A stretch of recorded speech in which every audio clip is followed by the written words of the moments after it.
Hello and welcome to Business 7, the program where we take a bit of a more in-depth look at the economic issues of the day. Now, on the front page of Business 7 today, we have looked at the impact of the COVID-19 pandemic and the lockdown on the Namibian economy in April and May, and really frightening figures there. If we look at both the alcoholic beverage sector and construction tumbling by more than 60% in April and May compared to the same 2 months last year. Also tourism taking a very, very big knock there. And in that regard, in our interview today, we have Gitta Paetzold. She is from the Hospitality Association of Namibia, and she is in the studio to tell us more about the impact of the pandemic on domestic tourism. Also interesting today in Market Watch is an international study that have forecasted that by the end of the century, Namibia's population will be more than 4 million people.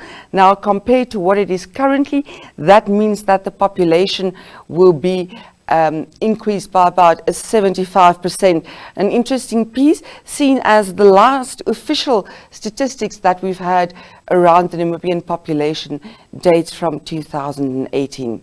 And in our infographic today, you can take a look at how COVID-19 has impacted exports and imports in Namibia.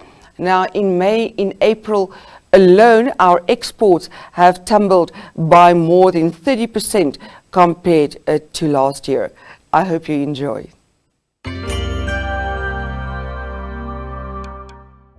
One of the sectors hit worse by the COVID-19 pandemic in Namibia is the tourism sector. Joining us in the studio today to talk about the impact is Gitta Paetzold. She is the CEO of the Hospitality Association of Namibia. Gitta, thank you for your time and welcome. My pleasure, thanks. Statistics that has been released officially from the Namibia Statistics Agency, they've got indices tracking indicators around tourism, and the data that they've released for May, the latest data, is absolutely shocking. We have never ever seen anything like this in the country. However, from Hans' perspective, you work more in terms of actual figures, in terms of actual occupancy. Can you give us an indication of what the situation is now compared to previously?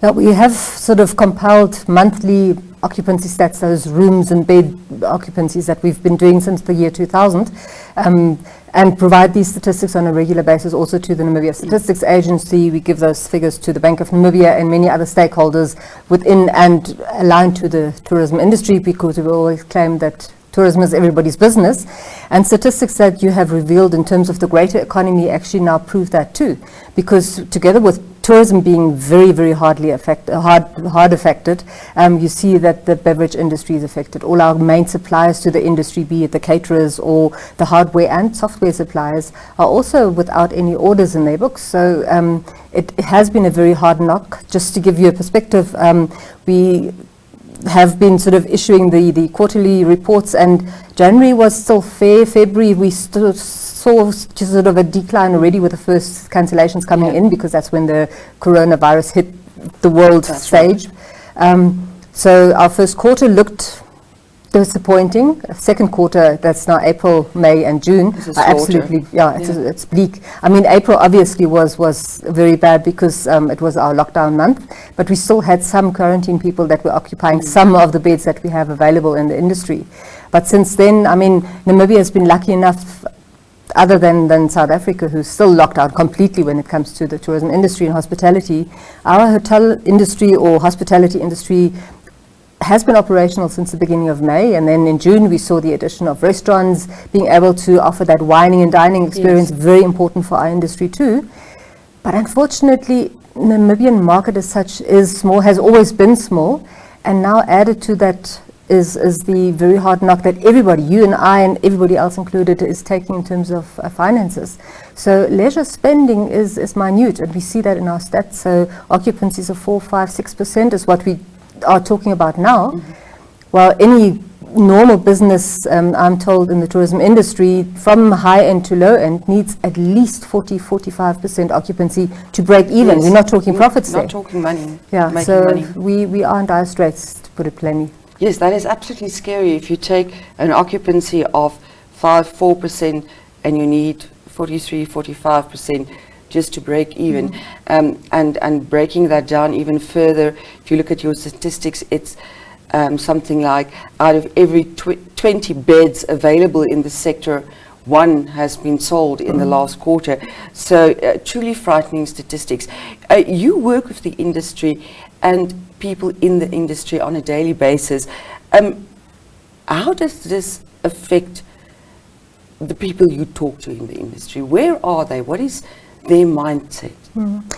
It is interesting and actually sad to have seen sort of the development now in the middle of March when the travel ban was announced. Everybody was shell-shocked. I mean, none of us knew what was going to hit us.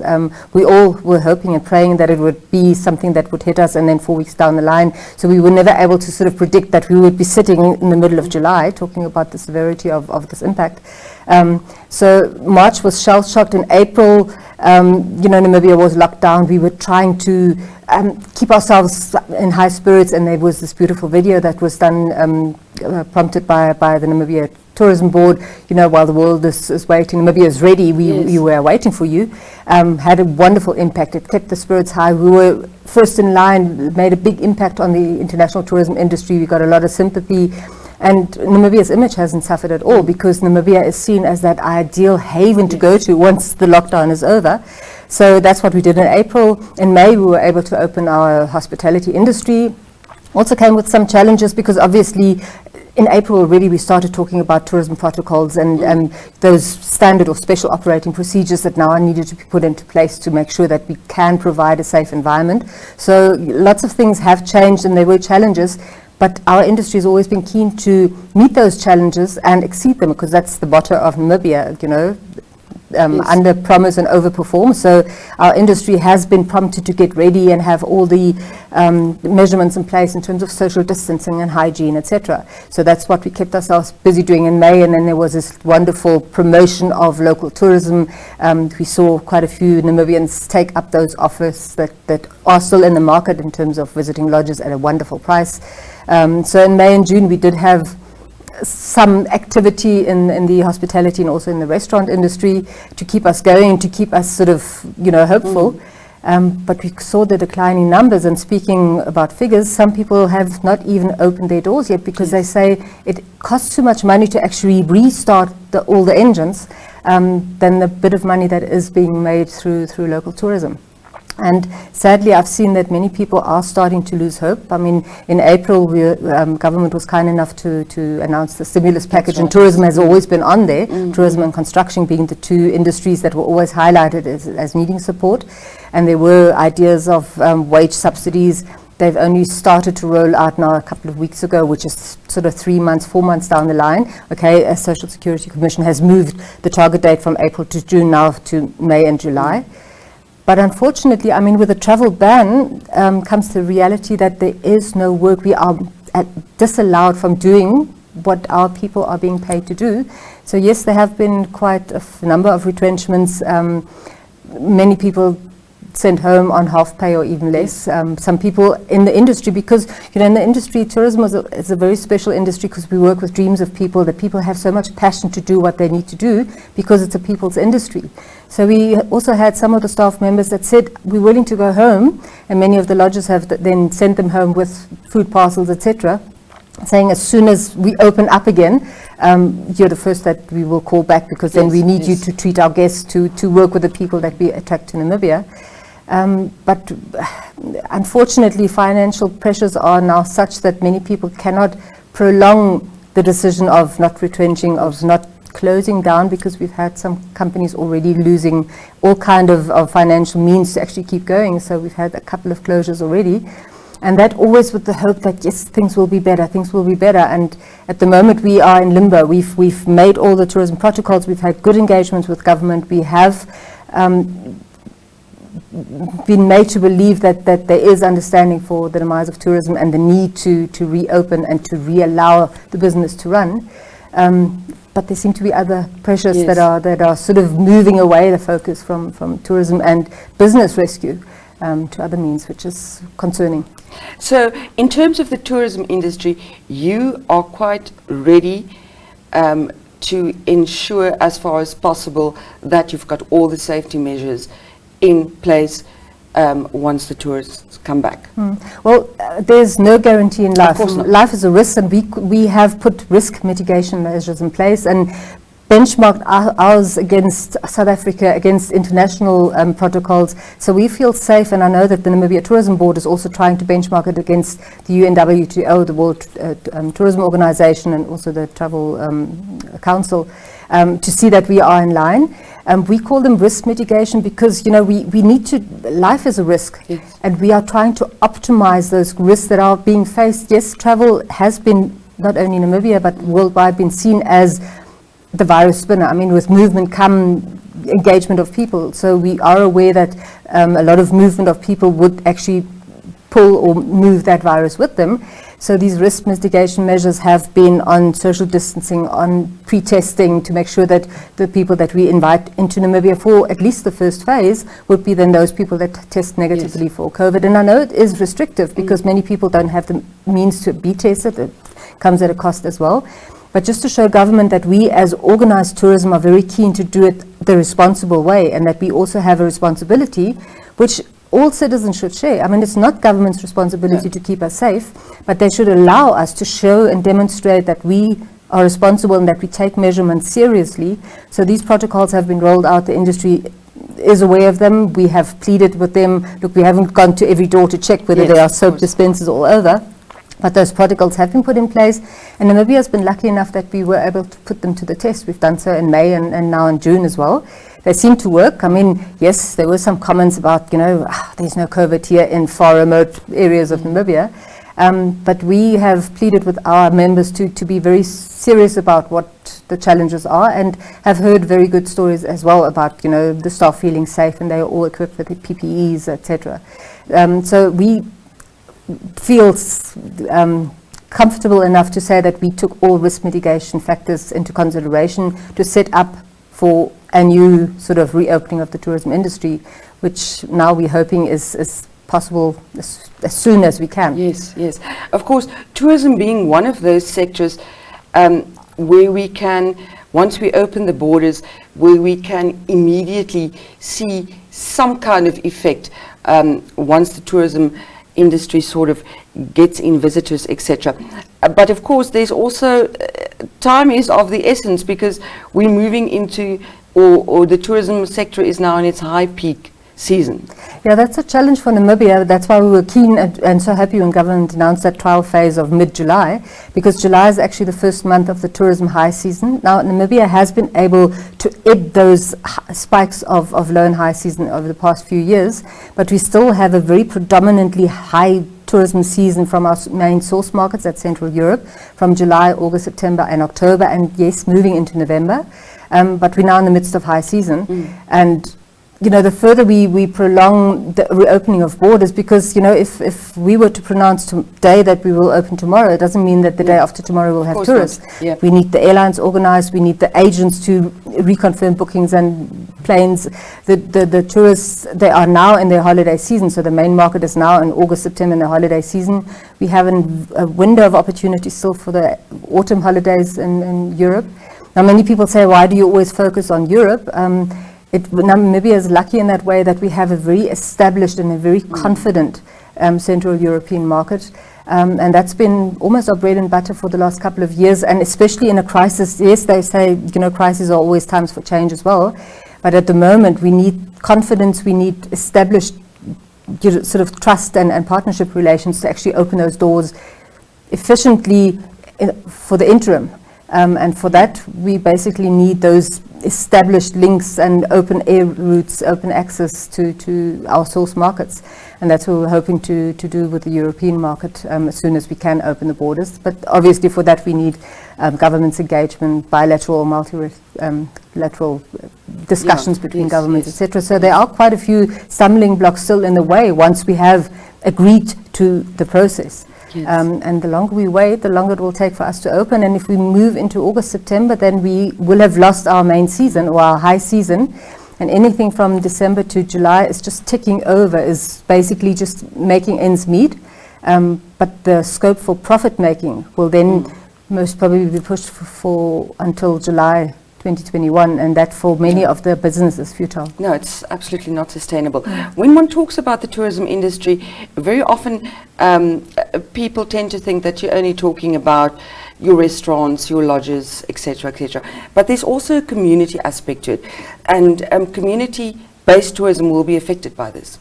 Definitely. I mean, I've seen it personally when we visited Swakopmund in May, when it was still open.